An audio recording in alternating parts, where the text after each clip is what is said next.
we can start. Sorry for the wobbly video and the noises in the background. Obviously, we're doing things a little differently this time. Yep.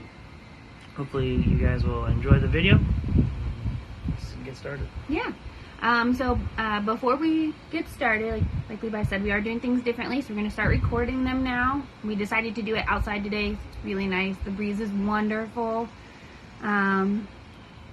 And so, yeah, that's just what we decided today. And so I want you guys to leave in the comments. Last Sunday, we had talked about kind of facing the unknown, and we had talked about making a list of all the things that God has come through for you.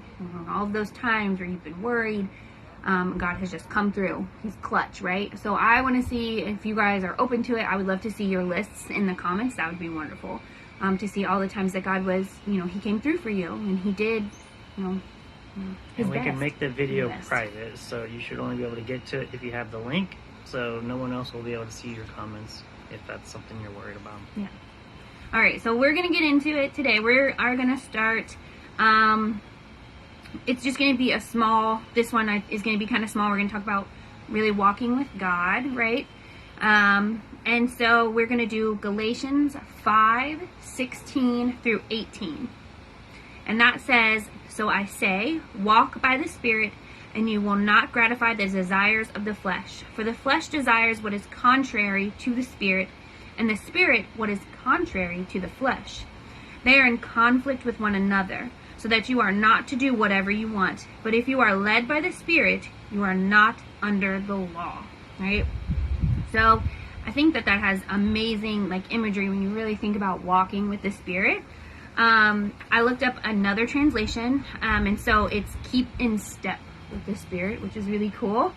And you start to think, for me, about going to the grocery store with my mom when I was little and trying to keep up with her as she's, the cart's moving. She's faster than me.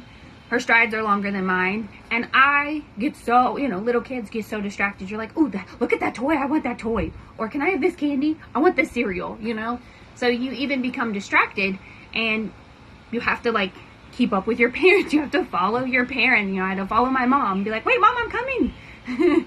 So I can kind of think about that when we talk about walking with the Spirit, where we find we can hit some of those distractions, right? And then we have to be like, "Wait, I'm coming." The candy aisle. Yeah, the candy aisle. It was always the candy aisle, the cereal aisle. So bad. And I think that image is kind of similar to our verse when we're talking about walking by the Spirit, right? So we go through life, and we can go through life walking by, with the Spirit and by the Spirit. But how often do we miss that the Spirit is actually trying to lead us and guide us, right? My mom, our parents at the grocery store, they're guiding, they're leading where they need to go. And you're kind of like, "Oh, look at this, and look at this, and look at all these things." You're just oblivious, right? And so there are times even now as we are walking in our life, in our daily life, we are oblivious to what the Spirit is trying to lead us to and what the Spirit is trying to guide us to. So in Galatians, Paul wrote Galatians. So in Galatians, Paul talks of two elements. He talks of the flesh, right, in this verse, and then he talks of the Spirit. So the flesh being our sinful tendency, and then the Spirit being God's leadership in our lives, right? And Paul doesn't say, "You got to remember all the rules. You have to remember them. You have to follow them, or you are a bad person." Thank goodness. I don't even know all the laws. He's not like you have to remember all these things, follow all of these things, or you're a bad person. What Paul points to is a relationship with God. That is what he's pointing to. He's not pointing to memorizing things or knowing things. He says simply have that relationship with God, and that's how you'll be able to, be successful, right? He's saying walk with God. And we can kind of see that a little bit as a throwback to Adam and Eve in the garden when they're able to actually walk with God, right? Side by side.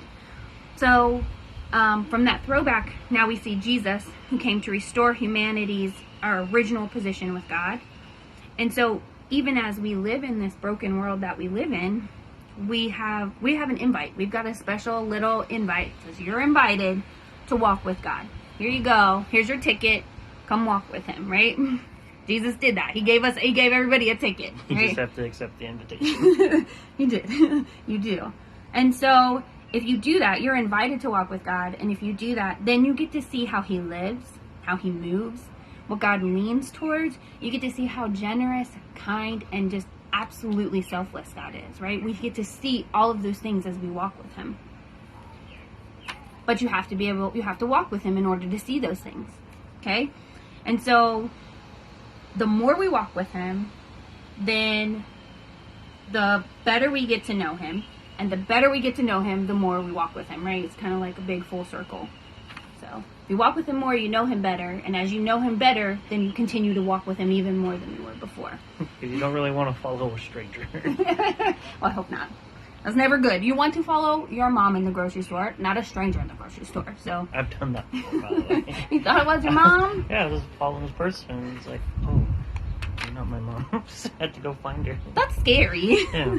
So that's scary. Don't follow a stranger. Yeah, don't do that. Follow God. It's terrifying. But in order to follow him, you have to know him. Like Levi said, he can't be a stranger to you. You have to really walk with him. And so when we do that, walking with him more and more, then we actually become like him, right? We pick up his traits and his characteristics.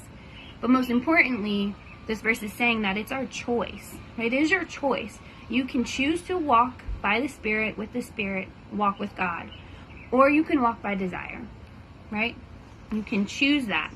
And so we're going to, this is kind of the end, and we're just going to dig a little bit deeper. These next 2 Sundays, we're going to dig a little bit deeper into really walking with God. And we're going to see just how astounding the difference is between walking with him, walking in the Spirit, walking by the Spirit, and then, walking by desire. So. And the homework is pretty simple. Watch this video. If you've done it, good job. And watch the next one. So Yes. we'll see you next week, hopefully. Bye, Hey, guys.